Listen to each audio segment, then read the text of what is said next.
Morning dear students.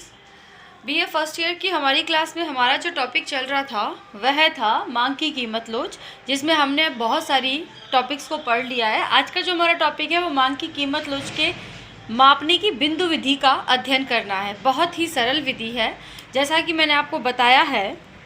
थोड़ा सा back में चलते हैं कि ये एक मांग वक्र है जिसकी आकृति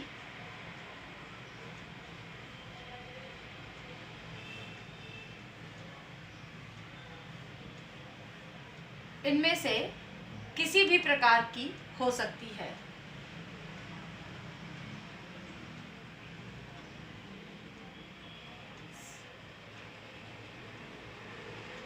ये भी मांग वक्र है, ये भी मांग वक्र है, ये भी मांग वक्र है, ये भी मांग वक्र है, ये भी मांग वक्र है। आप क्या देख रहे हो इस ग्राफ्स में? आप ये देखते हो कि यहाँ पर जो मांग वक्र है उसका ढाल इन सभी ढालों से अलग अलग है। पिछली क्लास में मैं आपको बता चुकी हूँ कि अगर कोई लंबवत मांग वक्र है तो इसका मतलब होगा यहाँ पे मांग की कीमत लोच कैसी है? पूर्णतया बेलोचदार। ये हम बात कर चुके हैं। अगर कोई मांग वक्र थोड़ा स्टीपर है तो हम इसे कहेंगे लोचदार मांग है। यहाँ पर अगर कोई लगभग ऐसा लग रहा है कि जैसे कोई सीधा ही खड़ा है तो इसे बेलोचदार मांग वक्र कहेंगे। अगर कोई मांग वक्र आड़ा है तो इसका मतलब है पूर्णतया लोचदार है। और अगर कोई इस टाइप का मांग वक्र है कि दोनों को अक्षों से मिलाएं तो समान दूरी पर हो या ये वाला कोण 45 डिग्री का हो तो हम क्या कहेंगे? ये है इकाई लोचदार मांग वक्र। ये हम सब पढ़ चुके हैं।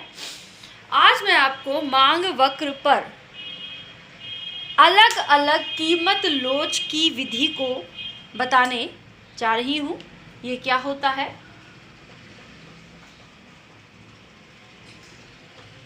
देखिए, मांग वक्र का ढाल अलग अलग हो तो इसका मतलब है वहाँ पर मांग की कीमत लोच अलग अलग है। लेकिन मांग की कीमत लोच मापन की जो बिंदु विधि है वो थोड़ी सी डिफरेंट है। ये बिंदु विधि क्या कहती है? ये कहती है कि एक ही मांग वक्र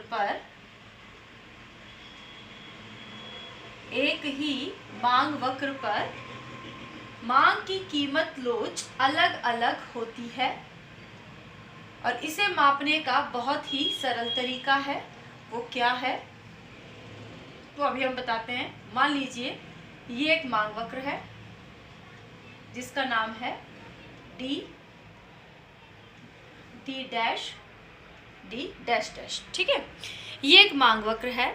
तो मांग की कीमत लोच को मापने की बिंदु विधि ये कहती है कि एक ही मांग वक्र के अलग अलग बिंदुओं पर मांग की कीमत लोच अलग अलग होती है।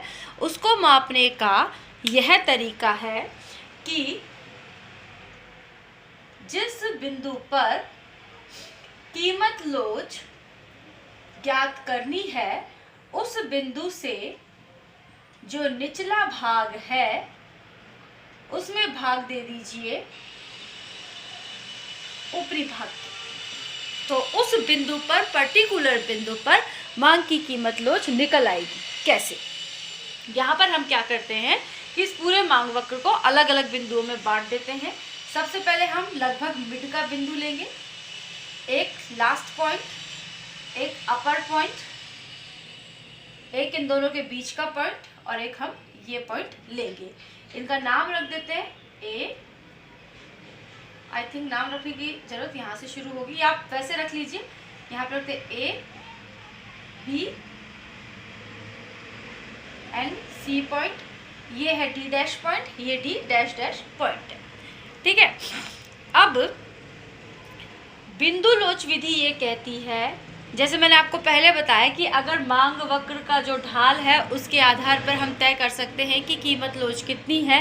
तो यहाँ पर हम ये देखते हैं कि यहाँ पर जो मांग वक्र है उसकी कीमत लोच कैसी है? इकाई के बराबर है, क्योंकि दोनों अक्षों पे ये बराबर ढाल का लगभग बराबर दूरी पे काट रहा है। या अगर नापे तो लगभग 45 डिग्री का आ जाएगा।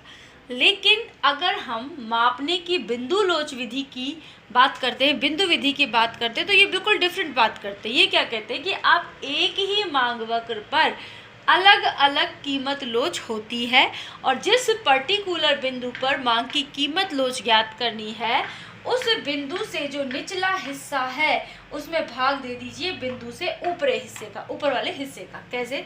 जैसे नंबर 1, बिंदु C पर जो प्राइस इलास्टिसिटी है वो कितनी होगी?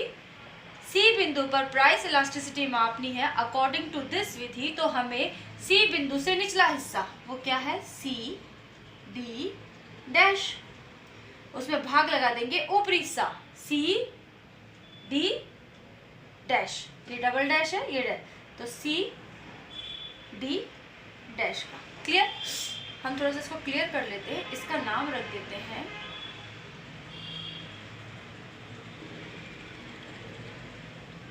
इसका नाम A, इसका नाम B, इसका नाम C and D and E, ये ज़्यादा ठीक रहेगा। तो अगर हमें बिंदु D पर प्राइस इलास्टिसिटी को मेजर करना है तो D बिंदु से निचला हिस्सा क्या है? DE, और D बिंदु से ऊपर हिस्सा क्या है? AD का भाग लगा देंगे, तो जो आएगा वो क्या होगा? D बिंदु के लिए प्राइस इलास्टिसिटी। अगर आपसे ये पूछा जाए कि DE हिस्सा बड़ा है या AD हिस्सा, तो आप ये कहेंगे DE हिस्सा छोटा है, AD हिस्सा बड़ा है। जब छोटे हिस्से में बड़े हिस्से का भाग लगाया जाएगा या छोटी संख्या में बड़ी संख्या का भाग लगाया जाएगा तो जो भी आंसर आएगा वो कम से कम क्या होगा? 1 से कम ही होगा, पॉइंटों में आंसर आएगा। जैसे आप 4 में भाग लगाओ 5 का, 3 में भाग लगाओ 6 का, तो जो भी आंसर आएगा 0 पॉइंट समथिंग आएगा, यानी 1 से कम आएगा। तो हम क्या कह सकते हैं कि इस मांग वक्र के बिंदु D पर मांग की कीमत लोच DE बटे AD है। चूंकि DE छोटा है AD बड़ा है, तो इस बिंदु पर जो प्राइस इलास्टिसिटी है वो 1 से क्या होगी? कम होगी। ED इज इक्वल टू 1 होगा। ठीक है, अब हम आते हैं बिंदु E पर। बिंदु E पर प्राइस इलास्टिसिटी कितनी होगी? क्या करेंगे हम? E बिंदु से निचला हिस्सा 0, E बिंदु से ऊपरी हिस्सा AE, तो ये बिंदु E के लिए मांग की कीमत लोच है जो कि क्या है? 0, क्योंकि 0 में आप किसी का भाग लगाएंगे तो 0 ही आएगा। अब आते हैं बिंदु C पर। बिंदु C पर प्राइस इलास्टिसिटी क्या होगी? CE upon CA। आप देखते हो कि जो बिंदु C है वो क्या है? दोनों हिस्से बराबरों पर बटा हुआ है, तो जब बराबर हिस्से में बराबर हिस्से का भाग लगाएंगे तो आंसर क्या आएगा? 1। तो C बिंदु पर प्राइस इलास्टिसिटी कितनी है? 1 के बराबर। अब बात करते हैं बिंदु 4 की। जो बिंदु 4 है इसका मतलब हम बात करते हैं बिंदु B की। B बिंदु पर प्राइस इलास्टिसिटी क्या होगी? निचला हिस्सा यानी कि BE बटा ऊपरी हिस्सा BA। जब बड़े हिस्से में छोटे हिस्से का भाग लगाएंगे तो आंसर 1 से ज़्यादा ही आएगा, तो यहाँ पे प्राइस इलास्टिसिटी मोर देन 1 है। अब बात करते हैं बिंदु 5 जो कि A बिंदु है। A बिंदु पर प्राइस इलास्टिसिटी होगी निचला हिस्सा AE बटे ऊपरी हिस्सा कुछ नहीं है 0, तो जब 0 का भाग लगाते हैं किसी संख्या में तो आंसर आता है इन्फिनिटी यानी कि अनंत। तो क्या समझ में आया कि बिंदु A पर elasticity of demand is equal to infinity, बिंदु B पर elasticity of demand greater than 1, बिंदु C पर elasticity of demand is equal to 1, बिंदु C पे elasticity of demand less than 1 और बिंदु E पर elasticity demand is equal to 0। तो बिंदु लोच विधि ये कहती है कि एक ही मांग वक्र के अलग अलग बिंदुओं पर मांग की कीमत लोच अलग अलग होती है। ये कितनी होगी इसके लिए इस सूत्र का भाग दिया जाएगा कि जिस बिंदु पर मांग की कीमत लोच ज्ञात करनी है उस बिंदु से निचले हिस्से में भाग लगा दिया जाएगा ऊपरी हिस्से का, और एक अनुमान लगा लिया जाएगा कि कौन सा हिस्सा बड़ा है, उसके according answer 1, more than 1, less than 1, शून्य या इन्फिनिटी आ सकता है। तो इसका क्या मतलब हुआ? इसका मतलब ये हुआ कि इस मांग वक्र के इस हिस्से में डी और ई के बीच में जो प्राइस इलास्टिसिटी है वो 1 से कम है। इस हिस्से में प्राइस इलास्टिसिटी